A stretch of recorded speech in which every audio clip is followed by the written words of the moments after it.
There are 4 foot pads inside the package as shown on picture. Please check the nameplate, barcode, and labels on the heat pump. Kindly check if the pressure gauge is shown to 0 or not. Check whether there are bump marks.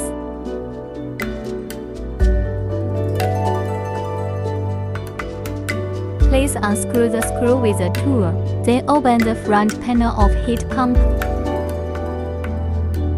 Check the controller, power cable, temperature, sensor, Wi-Fi module as mentioned on video.